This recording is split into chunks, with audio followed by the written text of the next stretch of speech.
Who chose to switch sides, banging shit they wasn't from, like hoes who love the dick ride. I'll bang it by myself if I have to, I got big pride. Bust the strap ASAP and call that a quick slide. You ain't gotta be potato, boy, to get your shit fried.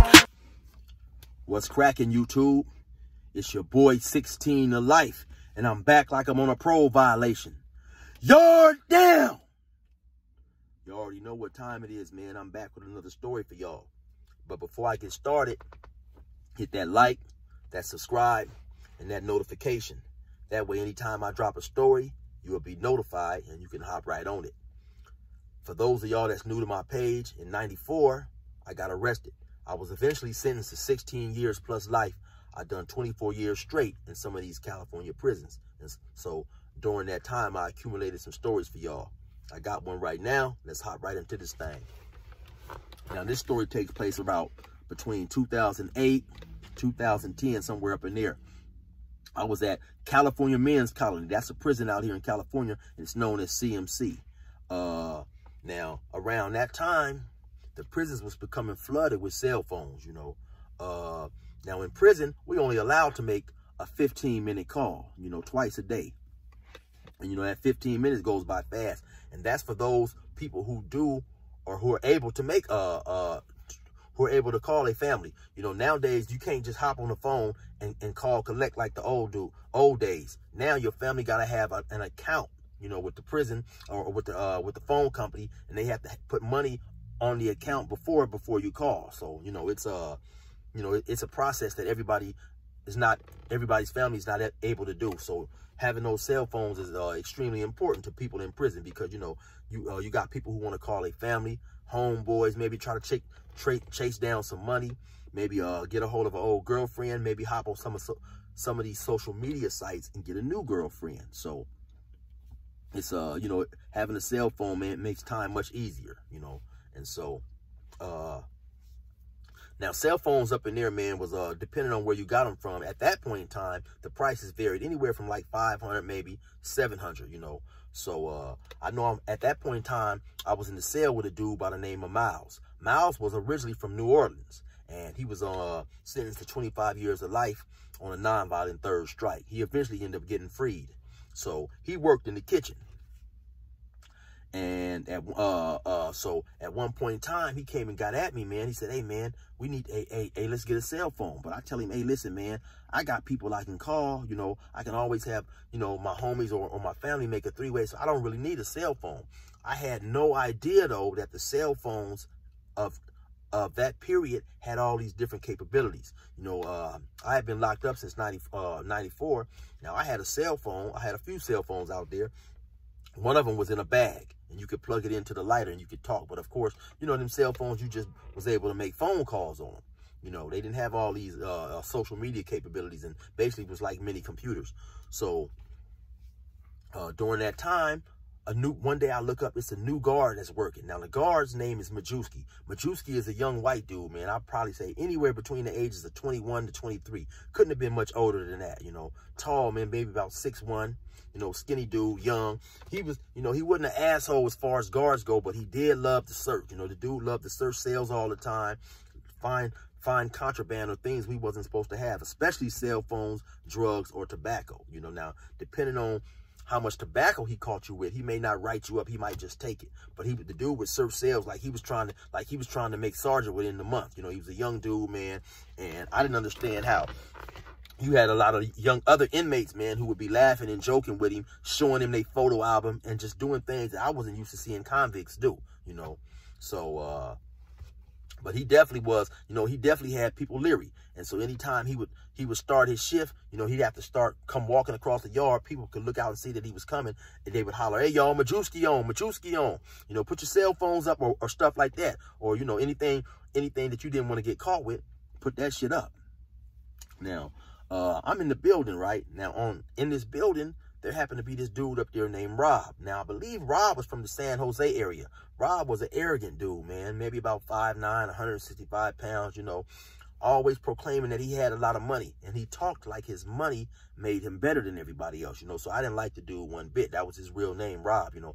Most times I don't put a cat out there, but this time we're going to put this dude out there. And he had another partner on the yard. his name happened to be Rob too. Now Rob, the other Rob was cool. Rob was a big dude, man, about 6'2", maybe about 230, 240, big dude. You know, one day I hear the other Rob, arrogant Rob out there talking about, oh yeah, man, I used to wipe my ass with $100 bills, you know, and Big Rob was vouching for him, you know what I'm saying? These dudes knew each other from the street. And so, you know, that you know, for that reason and a bunch of other reasons, man, the dude was just like a, you know, the dude thought he was better than everybody else, man. So I didn't really mess with him, you know. So now, one day we in the building, man, and the goon squad hit the building. Goon squad, ISU, basically, ISU is damn near kind of like the FBI of the prison. They not regular guards. They do, you know, they investigate things, you know, stabbings, drugs. So when they hit the yard, they had a different uniform. They had some green uniforms with patches. When they hit the yard, man, dudes know it's something serious, and more than likely, somebody is getting ready to go to the hole. So they hit the yard one day, man. They come get Rob. They escort Rob, handcuff him, and take him out. Now, when they hit our building and hit our tier, Majewski happened to stay at the podium. I never forget, I had a partner, man, from V&G named Goldie. Goldie had a cousin, a nephew that was up there named Slick. So if anybody know them, man, tell him I send my shots out, man. Slick and Goldie, what's going on? So anyway, Goldie say, man, he said it was real strange how them people came up to search, and Majewski just stayed at the podium. Normally, when it's a search going on, Majewski wants to be in there leading. Majewski wants to be in there leading the band, leading the party, you know. So Goldie say, man, you know what? He said, I think Rob wrote Majewski a note and asked him to bring some cell phones in. Excuse me. When he tell me that, I say, hell no. Ain't no way that dude ain't nobody dumb enough to get at Majewski about bringing in those cell phones. Goldie said, yeah, man, I think he did, man. There was something strange about all that. So I said, hell no, Goldie, I don't know where the hell you get that from. So like I say, they handcuff Rob, walk him off. So the day or two later, the clerks in the program office who have to write up the incident report, the 115 is what it's called. It's basically like a disciplinary action when somebody, you know, break a rule. One of the clerks come back. They didn't snatch the copy of the incident report. And the incident report is basically saying that Rob offered Majewski, well, they get a copy of it. And what it's saying is, well, it was a note. Rob had wrote Majewski a note. And so, of course, they had a copy of the note attached to the incident report. And in the note, I believe Rob had offered Majewski $10,000 to bring in 20 cell phones. He also stated in the note that he would let Majewski know who he sold the cell phones to. That way, Majewski could go back and bust him with the cell phones later. Then they would of course, have to, if they got addicted to the cell phone, which most people do in prison, they would have to come buy another cell phone, and it would be more money for both Rob and Majewski. So I guess Majewski turned the note in. So now, a couple days after that, they released Rob from the hole. They released Rob from the hole. Now, when you get released from the hole and you come to the yard, they put you in these cells, and the cells face the yard. And so you have to stay in the cell for about a day or so until you're cleared, you know, when you're coming from the hole. And so by this time, of course, everybody has heard what Rob actually went to the hole for. So some cats go get at his other homeboy, Rob, you know, and say, hey, that dude, you know, he can't come back to the yard. If that dude come back to the yard, it's going to be all bad for him. So at some point, Rob goes over there, Big Rob goes over there and hollers at the other dude, Arrogant Rob. And Arrogant Rob, of course, he didn't come back to that yard. He didn't set foot on the yard. He ended up getting transferred. I don't know what he done. He told the police, maybe I can't be here or whatever. I don't know. But I do know he did not come back to that yard. So, now, I never forget to one day, my boy, Miles worked in the kitchen. Now, Miles, from time to time, he would make special things in the kitchen, or if there was things left over, he might make special burritos. He'd hop on the grill. You know, he'd bring ice creams and extra stuff back from the kitchen. You know, he'd have it in a bag and stuff. And when he'd come back, you know, whatever guard that was working, most of the time would pull him over just real quick, you know, make sure there wasn't nothing extra in the bag. So one day, Majewski stops Miles. Now, Majewski, and our cell was right there first on the tier. So Majewski sometimes would stop past the cell and he'd holler at Miles. They'd be talking sports and all this old type of shit. Like I said, that was something I really didn't like too much because I don't do no, you know, talking to the guards like that. But, you know, nowadays this shit is different up in there. But anyway, so Majewski told Miles that he was going downstairs to do some searching. He was going to find a cell phone and he was going to find some cash money. So sure enough, Majewski go downstairs to the first tier on the high side. I think it was some Russians or somebody down there. He goes up in there. He finds a cell phone and about $1,400 in cash, you know, which is extremely amount of money to be in prison. So, you know, some type of way Majewski was getting these tips about, you know, who was having cell phones and or whatever. Like I say, people was real leery of him. So maybe about a few months after Arrogant Rob gets taken to the hole, the goon squad come back. They hit the yard again. This time, they run up on Majewski. They get Majewski, escort Majewski's ass off the prison, and we never seen Majewski again. He ended up getting fired or losing his job or whatever. Comes to find out, Majewski was the one bringing in cell phones.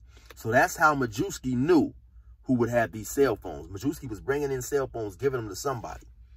And some type of way, Rob had got wind of that. And he propositioned Majewski. I guess Majewski didn't feel comfortable with him and told on him. So my boy Goldie had it right from the gate. Goldie had it right from the gate, man. When that shit happened, I was like, damn, Goldie was right. I never thought nobody would be crazy enough to proposition Majewski about bringing those cell phones in due to the way he was running around busting everybody. But you have some dirty guards up in there and you have some dirty inmates up in there, man. You know, a lot of times people who have never been to prison, they may think that everybody who's in prison sticks to the code. They adheres to no snitching. But no, in my opinion, man, it's more snitching in prison than it is on the street. You know, you have a lot of dudes in there telling for a whole lot of different reasons, you know. And also there was another guard up there, man, by the name of Menendez. Menendez was bringing in cell phones and tobacco and doing a whole bunch of shit. And he had a nice run. He ended up getting busted. And all he did was got walked off. He was still able to get his pension and all that type of shit. And actually, there's a newspaper article about it. And I'm going to leave that in the link for y'all. I'm going to leave the link in the description. So if y'all want to go check it out and read that article. And he's in the article bragging to the police when he got escorted off about how long he had been doing it, about how much money he had been making. He already knew how it was set up in the union to where he couldn't lose his pension. Only thing they could do was basically fire him. He'd already worked 20 more years. He had worked 20 years or more already. So he was already time for him to retire if he wanted to. And that's what he did. He retired and he still gets his fat pension every month. You know what I'm saying? So sometimes, man, the system is corrupt, man, you know, and it's in favor of the guards. You know, a lot of people will talk about the cell phones is getting brought into the prison because, you know, you hear crazy stories like people filling up a football with cell phones and throwing the football over the fence. All that shit is some bullshit, man. You know what I'm saying? So anyway, man, I hope that y'all enjoyed that story, man. I got some more cell phone stories for y'all, man. Some good shit coming up, man. I'm going to tell y'all about one of the best jobs I had in prison, but it was also one of the worst jobs I had in prison, you know, due to some of the things I seen, man, when I used to work in the prison hospital. But anyway, man, I hope that y'all enjoyed that story, man. Y'all already know what time it is. Resume normal program. Who chose to switch sides, banging shit they wasn't from, like hoes who love the dick ride. I'll bang it by myself if I have to, I got big pride. Bust the strap ASAP and call that a quick slide. You ain't gotta be potato, boy, to get your shit fried. Dear God, please don't let me relapse and return to the evil that men do. Father God, I pray and ask that you help me to have mercy on others the same way I would want you.